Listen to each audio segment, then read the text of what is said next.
Good morning, this is Brad on YouTube again, and this is basically a response video to Dan's video about the top 5 colognes for men.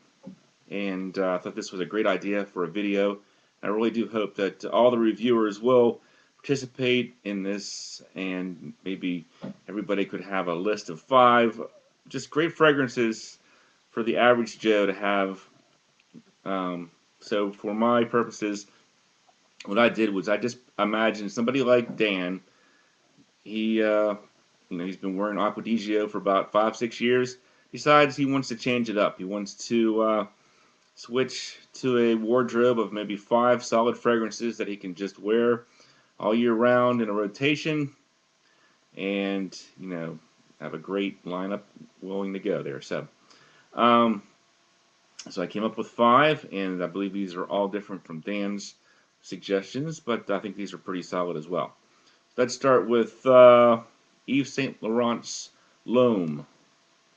And L'Homme by Yves Saint Laurent is a very versatile and nice smelling fragrance. It would be a great addition to anybody's wardrobe. It's got that ginger note in there, and ginger is just a very pleasant note in fragrances, I think. And I think this one is a great starting fragrance for ginger lovers, and can't imagine too many people not liking it. A lot of people prefer La Nuit over L'Homme, but I think for the average Joe, L'Homme by Yves Saint Laurent would be the one to go with.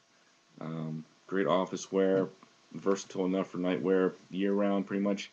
So that's my first pick. My second pick, Hugo Boss line. If you've been following my channel, you know I love Hugo Boss, and one of my personal favorites from the Hugo Boss line is the In Motion bottle from Hugo Boss. This is the original. They have a bunch of flankers as well. I haven't tried the flankers yet, so there might be some gems in the flankers, but this one's a great solid one right here. Orange musk, and I really like this one. So I'm going to say this one would be a solid one to have in your collection as well. Hugo Boss In Motion.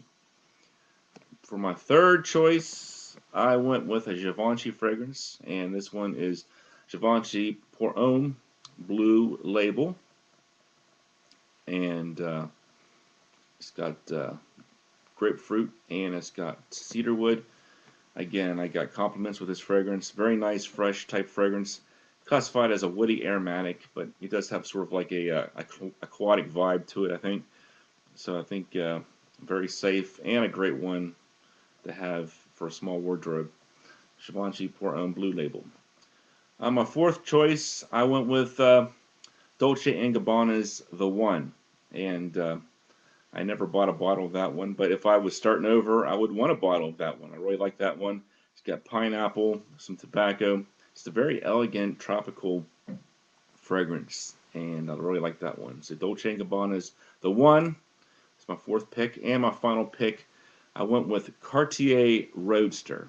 Cartier Roadster is a great minty fragrance. It's got some depth to it as well. I think some woods and maybe some vanilla in there, I think. Great one for spring. I think I actually prefer that one over Dan's recommendation of 212 Men. I've worn 212 Men before, and one of my coworkers always was asking me if I was wearing Tommy Hilfiger, and I don't know why she thought it was Tommy Hilfiger. I don't think it smells like Tommy Hilfiger, but to her it did. So I think for me, Cartier Roadster is a little more interesting and has more exciting things going on than 212 Men, but they're both good fragrances. But I'm going to go with Cartier Roadster as my number 5 pick. So those are my 5, and I hope that helped you guys out. Thanks for watching, and I'll talk to you later.